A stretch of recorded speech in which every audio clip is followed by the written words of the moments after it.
Welcome everybody to Andrew's Sports Zone, episode 4. I'm Andrew, and I'm here with my father, Peter. Hello. So a quick review of last week of what we did for BevCam Sports Network. On Thursday the 18th, we both did a field hockey game. You filmed and I did the commentary. On Friday, September 19th, we both went to our second away game in Revere for football, and that was a fun experience.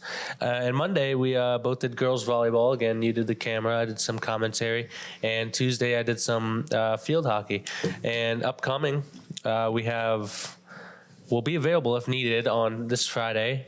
Maybe you'll see us or hear our name mentioned on the home game for Beverly, but that's maybe not. And on Saturday, if you want to tune into a field hockey game, I will be working that on Saturday. And do you want to speak about what you did and how you're getting used to BevCam and all that? Yeah, it seemed like a long week, but a fun week. I'm enjoying working the cameras. I did enjoy that field hockey game. I think that was my first experience at that. Following that little ball around. I don't think I did too bad. It's an interesting sport. It was fun to watch them. And I didn't work on, when was it, the Tuesday game, but I went over there and watched you announce it. I just went to watch the game. It was pretty interesting. They did pretty well, and the camera work was good. Again, with the camera work on the volleyball, that's not terribly exciting because again, that was the wide view and that's just panning left and right. But the games are exciting, and I like to be there as part of it and watch all the excitement and watch the competition that are going on. So why don't we go on into any comments you have? What did you like most? How did you like that Revere football game we did on Friday? Well, yeah, that was a really good football game. Beverly actually looks pretty good this year. Just a quick recap of it. They won 42-7 at Harry Delarusso Field in Revere, Massachusetts. Senior Floyd White for the Beverly Panthers caught a career-high 4 touchdown passes, 3 from Daniel Pierce and 1 from the junior quarterback Thomas Collins. He finished the night with 8 catches for 117 yards. Sean Costa and Brody Lehman also added a rushing touchdown for Beverly. So just an offensive masterclass from Beverly that last game. They did look good, yeah. And yeah, it was a very exciting game to call, and just like the defense and the offense looked great. And I'm glad we saw Beverly kind of pass the ball more because in my time of playing Beverly football and learning the playbook, they don't pass the ball much at all. But it was very surprising to see Daniel Pierce throw the ball so many times on Friday and then do good with it. And another weapon discovered on the offense for Beverly with Floyd White. Last week it was Sean Aquizabon. So I think he'll just keep stacking up. Yeah, Floyd White, he was all over the place. Yeah, calling his number. You were doing a great announcing of that game. Yeah, and Beverly's next game is against Wakefield this Friday at Beverly's turf field under the lights. It'll be the first game played there instead of Herd Stadium. They had one game there last year, but the BevCam had all right coverage, but hopefully it will be better this year. Just a little bit of problem of where to really set up, because in Herd Stadium you have like the crate you can stand on and it's perfect for the cameras, but in the turf field for Beverly it's just hard to have a camera that's over the players. Yeah, we'll see how they work that out. That's why we mentioned that we'll be around to help out however we can, or if we'll need it, we'll be on call. We're not specifically signed up for that one, but we'll probably go over there and cheer on the team anyway, and we'll see how the BevCam setup will be for that game. Yeah, and the Beverly Panthers stand at 2-1 and 1-1 in league play. I believe they're 3rd or 4th in the NEC right now. Important matchups coming up after this Wakefield game against some NEC matchups like Peabody and Masco. So we'll see how that goes. Yeah, we're still excited about them. Want me to do the girls soccer? Yeah, you can go. Okay, yeah, the girls soccer. We filmed last week at Wednesday, so we'll give that background. They won 1-0 win at Swampscott last Wednesday. That was freshman Jaden Simpson scored in the second half, and the Panthers actually handed Swampscott their first loss of the season in that game. And then they had a 1-0 win at home against Peabody last Friday. And again, freshman Jaden Simpson again netted the only game for the Panthers and the team displayed excellent defensive play throughout the game. So good for them. Their next game is this evening at home against Saugus. That's probably starting in a few minutes here as we're recording on today's date is what, the 25th? The 25th, Thursday. September 25th, at Thursday, and they have a 4:30 game, and so that's probably starting pretty soon. The team is 3-3 in league play and 5-3 overall. And now moving on to our arguably Beverly's best sports team this fall into the start of 2025 is the boys varsity soccer team. They took a 3-1 win at home against Swampscott last Wednesday. Connor Sullivan scored all 3 goals for the Panthers. So many good scores on that Beverly team, and they beat Peabody 7-0 last Friday. Connor Sullivan had another 2 goals and 2 assists, and senior captain Daniel Silva added 2 goals and 1 assist. I believe he's the leading goal scorer on the entire North Shore. And when we called and filmed the soccer game, we saw him single-handedly help them over, I believe it was Masco, with those 4 goals. And junior Andrew Berganca and sophomore Jackson Merritt and junior Will Gavinas also scored for Beverly in that Peabody game. Their next game is this afternoon on Thursday at Saugus, so good luck to them. They're 6-0 in league play and 7-0 overall, and I definitely think it's an NEC title in the bag, and hopefully Beverly has success in the tournament this year.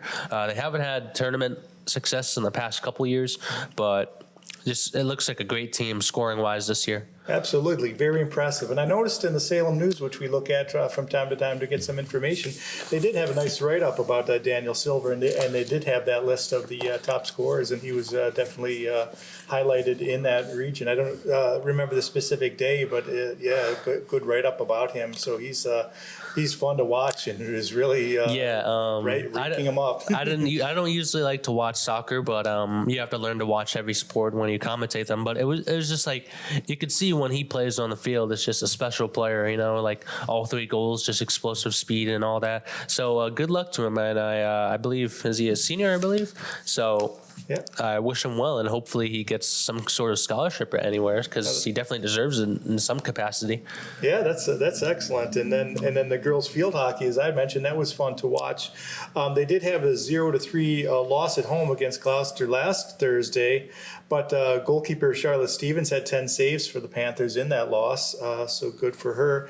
But then the game that you commentated the other day, that was a 7-0 win at home in a non-league play against Haverhill on Tuesday.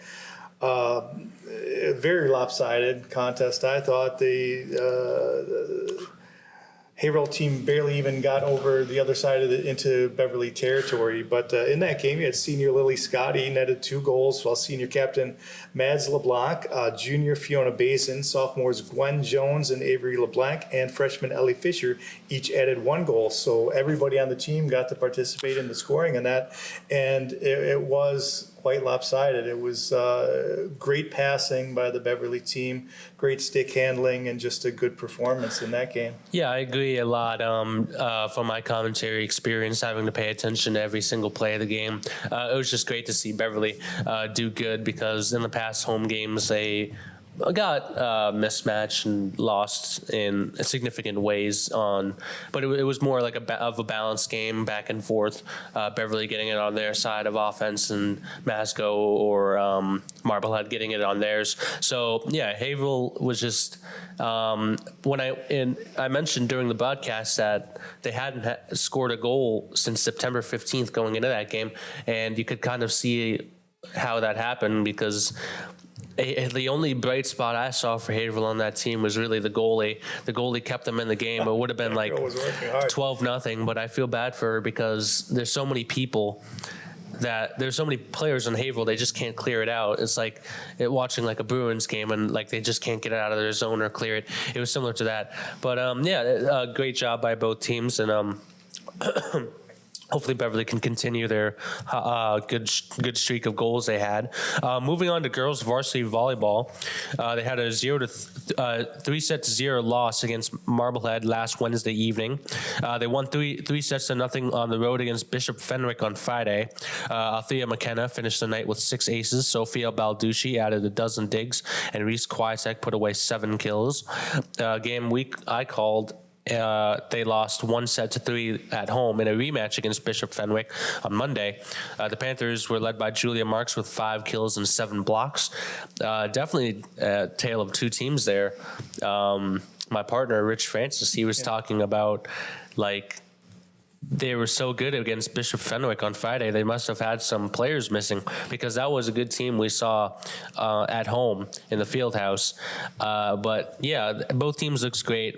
And Beverly, just a side note, they have more. Their new coach Beth Harmon has led them to more wins than last year. So they probably won't have a losing record this year. So that's pretty cool to see. Their next game is this evening on Thursday, September 25th at Peabody. The team is 5-4 in all league play. And that looks like it covers our Beverly High School sports for this week. I think we can move on to the very exciting, good to see the success of all the teams and all the players. And now we can move on to our discussion of professional sports, probably because it's right in the middle of the NFL season. We'll start off with that stuff. Why don't we go over last week's week 3 results? Okay, so Buffalo beat Miami on Thursday Night Football 31-21. Carolina beat Atlanta 30-0. Cleveland beat Green Bay 13-10. Jacksonville beat Houston 17-10. Minnesota beat Cincinnati 48-10. Pittsburgh beat New England 21-14. Philadelphia beat the Los Angeles Rams 33-26. The Tampa Bay Buccaneers beat the New York Jets 29-27. The Colts beat the Titans 41-20. Commanders beat the Raiders 41-24. The Chargers beat the Broncos 23-20. The Seahawks beat the Saints 44-13. The Bears beat the Dallas Cowboys 31-14. San Francisco beat Arizona 16-15. Kansas City beat the New York Giants 22-9, and finally Detroit beat Baltimore 30-30. And I just want to go through every game here and kind of give my opinions, and maybe you can go into yours. For Buffalo versus Miami, I thought the offense continued to look great for Buffalo, but unfortunately that defense still looks mediocre, letting up 21 points to the Miami Dolphins of all teams who are bad this year. So I think Buffalo will make a good run, but they definitely need to add some defensive players on this team. I agree with that assessment as well. Why don't we go back and forth and just talk about each game? I wrote that down on my notes as well. I mean, the defense, the offense, they have all the tools. You got Josh Allen, you got James Cook, and all the other weapons, but the defense is still holy. You know, they can just other teams can pick them apart. They really got to close that up if they're going to really have a great season this year. Yeah, and moving on to Carolina versus Atlanta, that was a surprise for me. Atlanta usually has a good defense, but I don't think it was really Atlanta's defense that was her fault. It was more of Michael Penix Jr. In this game. Michael Penix Jr. threw a pick six, a really bad one that was intended for Bijan Robinson, and the offense just couldn't get it moving. They need to figure it out on offense. They have so many weapons on this team, but they just can't. They can't capitalize on opportunities, and getting shut out by Carolina is a bad sign for them. Yeah, it didn't help. They had 2 missed field goals as well to ensure that they were shut out in that game. So that was a surprise to me. Among the games listed, that was one of my big surprises because I don't think much of Carolina to really shut out Atlanta. You know, I wasn't expecting that. Yeah, and moving on to Cleveland versus Green Bay, the upset of the week, with Cleveland beating Green Bay on a last-second field goal from their kicker. This was a defensive battle. The Cleveland's defense is good, but I expected Green Bay's explosive offense to be better. But unfortunately for Green Bay, that whole offensive line didn't really show up to the game, and they've had a struggling season so far with the offensive line and the run game so far.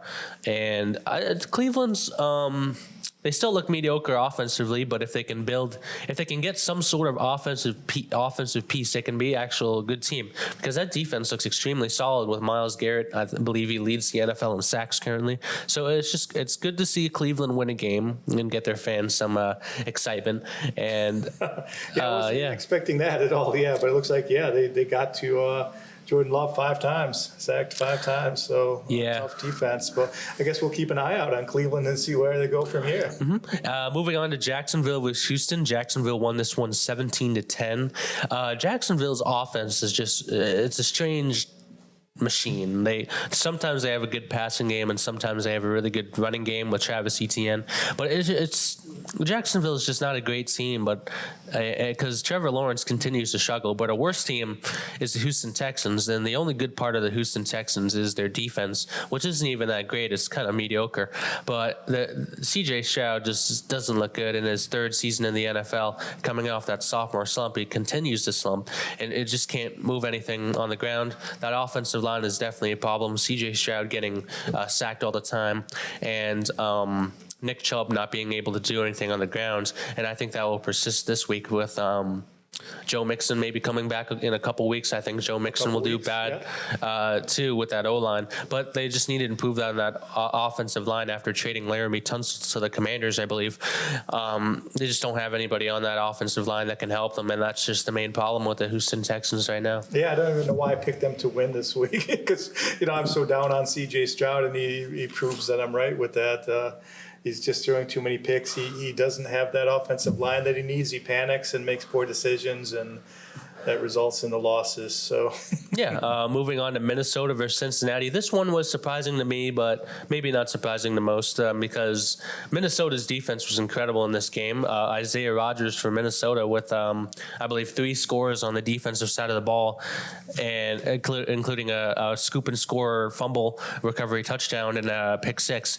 And the Bengals offense just looks in a bad spot right now. Jake Browning is not the key for Cincinnati, and it's not good for fantasy either, as it's like historically bad bust seasons for T. Higgins, Jamar Chase, and Chase Brown this year because Cincinnati's offense just cannot produce. If I was Cincinnati, I would want to look for a better quarterback, maybe like a Russell Wilson after he got benched, or a just anybody. Like I would go out there and trade for somebody while you can, because Joe Burrow's injured. And Minnesota looked good, and they had a good running game with Jordan Mason filling in for the absence of Aaron Jones. And the passing game looked all right. T.J. Hawkinson finally got involved, and Carson Wentz was surprising. We'll see how they do with J.J. McCarthy, and if he struggles, maybe they'll go to Carson Wentz again. But we'll see. That's a good situation for Minnesota. When's he coming back, J.J. McCarthy?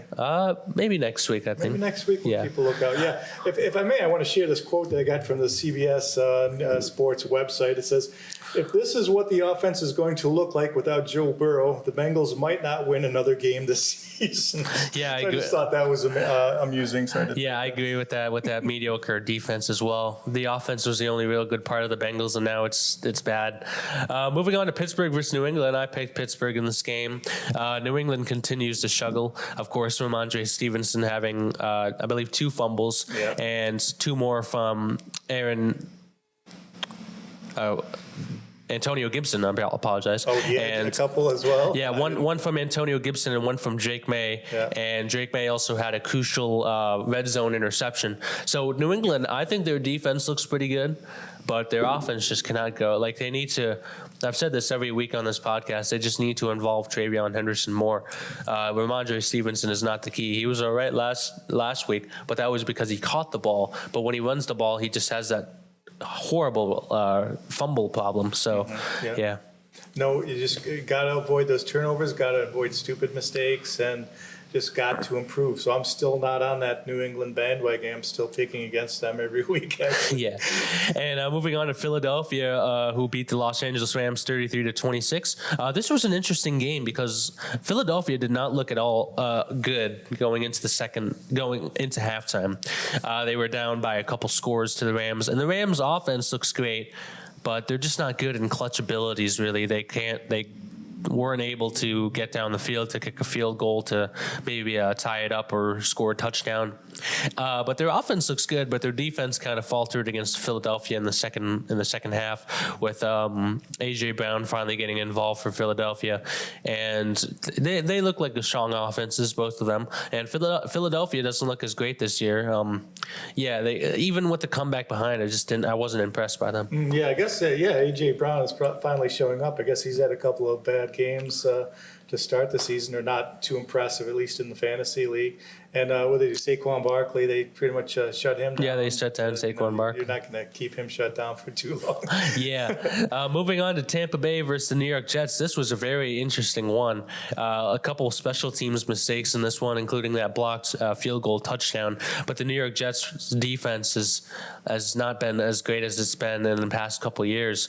And they just let Tampa Bay go down and score a last-minute field goal on them and lose the game. The Jets are a strange team. They're like good, but they just have so much bad situation and time management that they just happen to lose these games. And that was an interesting one too, because we mentioned before that we watched the red zones, right? So we're not seeing everything, but the red zone's focusing on all these other games. Meanwhile, I'm looking at my fantasy app, I'm looking at the scores, I'm seeing, hey, the Jets are doing something here. Why aren't they showing it? Yeah. Finally, broke down and started showing us some of that game at the end, but it was exciting. But the Jets just didn't pull it through at all. Yeah, moving on to Indianapolis versus Tennessee. Indianapolis beat Tennessee 41-20. I thought Indianapolis continues to have a real good offense. They actually punted their first time last game in week 2, yeah. And it's good. Indianapolis has a great offense. I think Daniel Jones found a home there, and it's a good offensive fit for him, including a strong run game with Jonathan Taylor. I think they'll be real contenders, but not like Super Bowl, but still pretty far.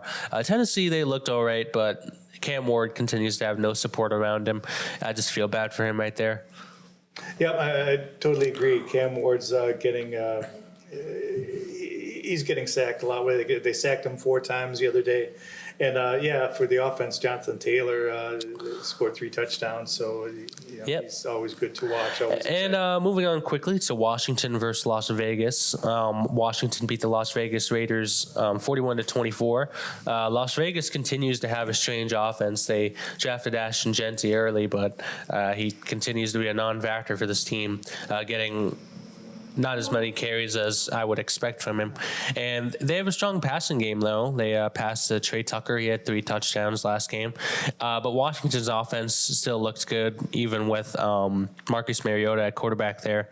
And, that was just a throwaway game. I knew Washington was going to win that one, like a mad game. I pick Las Vegas like I do every week, but I'm still watching Ashton Genty. He's going to, boom one of these weeks. Yeah. And moving on to the Chargers versus the Broncos. This was a real tight game all the way through. A good defensive battle between these two teams. The Chargers beat the Broncos 23-20 on a last-minute field goal. That was an interesting defensive battle. Both of those defenses are very talented. Of course, Denver with Pat Surtain and bringing in a lot of free agent talent, and the Chargers just having a good balanced defense. The Chargers offense also looks good, involving a bunch of receivers. And I think the Chargers will be good in the future. One of those divisional wildcard teams, definitely a playoff team. Yeah, and I didn't realize this was a second straight game the Broncos lost on a last-second field goal, the final play of the game. So that's tough luck for them. Oh, yeah. Moving on to Seattle beating New Orleans. That was just an utter slam for Seattle. Yeah. I believe they scored like 21 points in the first quarter. And New Orleans defense continues to be bad. And there wasn't many bright spots on the team this game, and there's just not much to say about that utter domination. Yeah, if I may share another quote from the CBS Sports, this game was a disaster from start to finish for the Saints. They were bad on offense, they were bad on defense, and they were terrible on special teams. That's not much else to add to that. That's another funny quote I thought I'd just share. And moving on to Chicago beating Dallas 31-14. This one was a surprise to me, but it's good to see Caleb Williams, the Heisman winner, finally be good in a game. And unfortunately, you were against him in fantasy this week. He's what killed me in fantasy this week. And Dallas's defense continues to be bad. With they re-signed a lot of their cornerbacks, like Trayvon Diggs and Darion Bland, but continue to be bad in that passing game defense as well as the running game. And Chicago just dominated on every asset of this game. And Caleb Williams looked good. It's good to see so many receiving options there. And you just wish well for Chicago after having a couple bad years. And CeeDee Lamb got injured in that game for Dallas. He will miss a couple weeks, but hopefully they'll be fine. And both teams look good. Back okay, yeah, and it's interesting. Dak Prescott 3 interceptions, so we'd have to keep an eye on him, and is he going to continue to go down or bounce back up in the league here? Yeah, and moving on quickly to San Francisco versus Arizona. San Francisco beat the Arizona Cardinals 16-15. That was a real defensive battle. Unfortunate injuries in that one were what you remember it for, with injuries to Nick Bosa, who tore his ACL, the former Defensive Player of the Year. He'll be out for the season, as well as James Conner for the Cardinals. He I believe he tore his ankle or I didn't see something what it like was that. exactly. I just called it a leg injury from what I saw. Did they say how long he was out? Yeah, he's out for the season. He's out for the season as well. Okay. And but it was That's a good too bad. defensive battle from both those teams. The Kansas City Chiefs beat the New York Giants. That was pretty simple. But this game was important for the New York Giants because it got Russell Wilson benched, and they'll move to Jackson Dart for this coming week 4. Kansas City's offense finally looked good, but they just need more talent. They really need Rashee Rice and Xavier Worthy to come back. Yeah. Moving on to the last game of Week 3, Detroit beat Baltimore 38-30. This was a great game to watch. Every single game with Baltimore is good to watch this year. We saw the one with Buffalo in Week 1. Yeah. And Baltimore's defense is surprisingly really, really bad this year, with a lot of low-graded PFF players on their team, including their star safety, Kyle Hamilton, and Roquan Smith. And Detroit's offense looked good again. It seems the only team that can hold them down is the Packers so far. But Baltimore's offense I think it's kind of a Bengals situation for the Ravens this year so far. Yeah, and I mean, Derrick Henry, he's fumbling. He's not holding on to the ball like he should. People have him in fantasy leagues up high draft pick, and he can't be dropping the ball. He is what he says. He can't hold on to the ball, and has 2 fourth-quarter fumbles in the last first 3 weeks of the season. Yeah, it's surprising for a player like Derrick Henry. For these pick results, I was 10-6 in Week 3, and my dad here was 8-8. So I fell back down to earth this week. Last week we talked about how I was undefeated last Sunday. It was nice to check them all off. Win. Yeah, but you got the curse of success there. But I'm 35-13 on the season. He's 32-16. So we did our Week 3 discussion. Now we'll move on to our Week 4 pick sheet and maybe a quick analysis. Not as much as we just did for those results, but we'll just give you quick thoughts. Through who we've thought. Have you done your picks yet, or want me to read mine off as you do them? You could do them. I'll pick real quick here. You can say something. Okay. On Thursday, tonight's game, I have Seattle beating Arizona. And then on Sunday, I have Minnesota over Pittsburgh, Atlanta over Washington. Despite Washington's good they're looking okay. I'm still going to pick Atlanta in that one. Buffalo over New Orleans, I think, could be a no-brainer, but we said sometimes with Buffalo's defense, they can surprise you. So let's not hope it's not a surprise. Detroit is a powerhouse. I think they're going to beat Cleveland. I'm gonna. Did I pick Houston again? I've got Houston over Tennessee. I've got Carolina over New England. I've got the Chargers over the Giants. I've actually picked Tampa Bay over Philadelphia. The Colts over the Rams. The Jacksonville Jaguars over the San Francisco 49ers. I've got Baltimore beating Kansas City. Again, every week, for whatever reason, I pick Las Vegas, and I'm going to have them beat Chicago. Green Bay, I think, has been tough and will continue to be tough and beat Dallas. And then on the 2 Monday night games again this week, this one, I plug my nose at it. I don't want to see this game. We got the Jets playing Miami, but I've picked Miami because they can't be that bad. They've got to win at some point.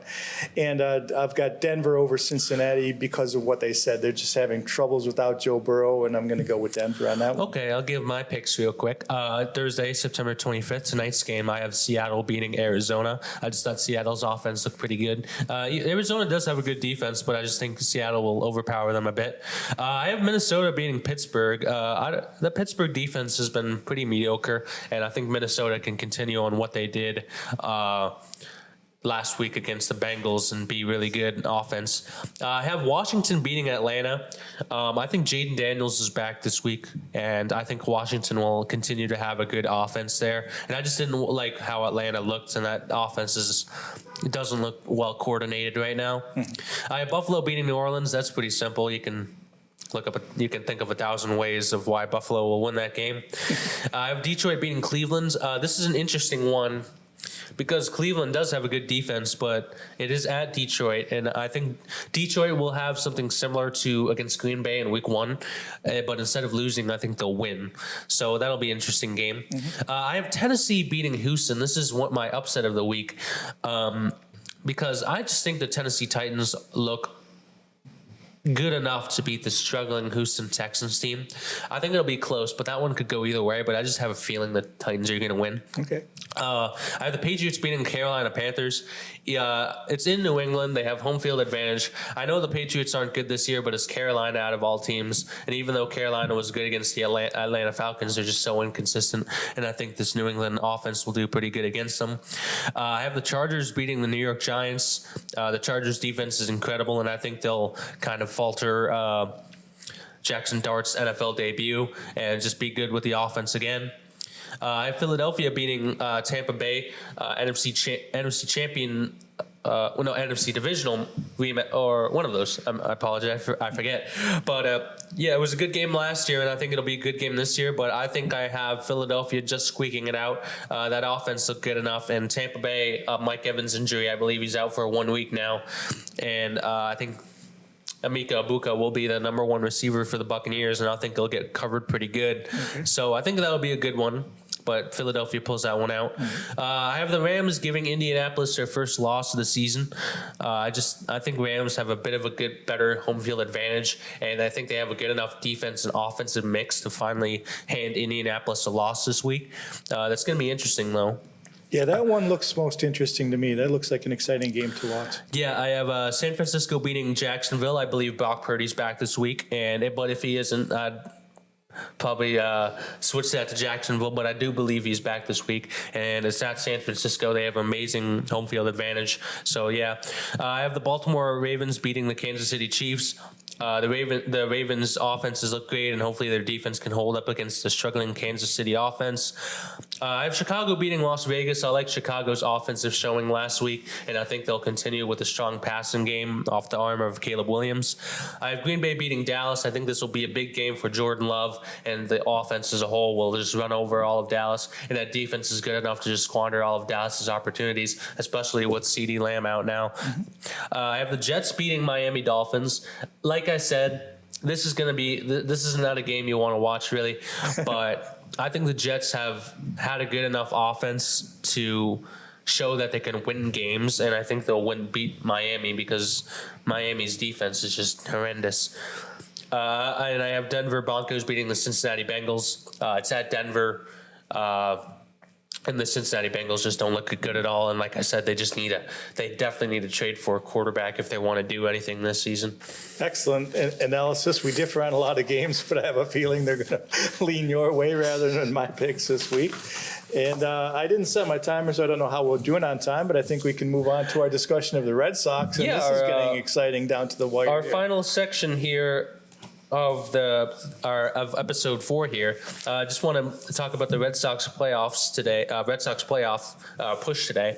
The Red Sox have won 2 against the Toronto Blue Jays this week. They only need to win 1 more to get into a wild card spot.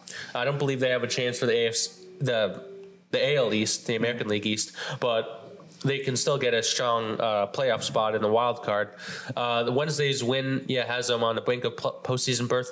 They just need a Houston Astros loss this afternoon or another win against the Blue Jays to clinch a playoff spot. Well, but I have the score live right here, and the Astros are leading 6-0 in the top of the 4th, so it doesn't look good in that way. But I still believe the Red Sox can win today and clutch a playoff berth. They still have 4 games to do it as well. Yeah. So I definitely, and going into the playoffs, I think we'll be strong. I'm not sure if we get Roman Anthony back, but hopefully we do. Oh, that'd be nice, yeah. But yeah, the Red Sox, I think they'll make the playoffs but not go far. but they'll definitely improve this offseason. And it was interesting because I read just before we came over here that even if both teams lose all 4 games, it's going to go to the Red Sox to get into the playoffs for that. But let's not hope it comes down to that. Let's get some Red Sox wins here and have an exciting end to the season and move into the playoffs with some good momentum. And having Roman Anthony back would be It's key. emerged as an important series to end the year off there with the Detroit Tigers at home. Even though they've struggled, the Detroit Tigers are still a really good team. But that concludes episode 4 of Andrew's Sports Zone. I hope you tune in next week and tune into all BevCam podcasts we mentioned here and support them as much as you can. They love to provide all these broadcasts for you and make sure you Beverly fans and parents get every single moment of sports and see their children play. But it's great to cover these, and I'm Andrew, and this is Peter, and that was episode 4. Thank you.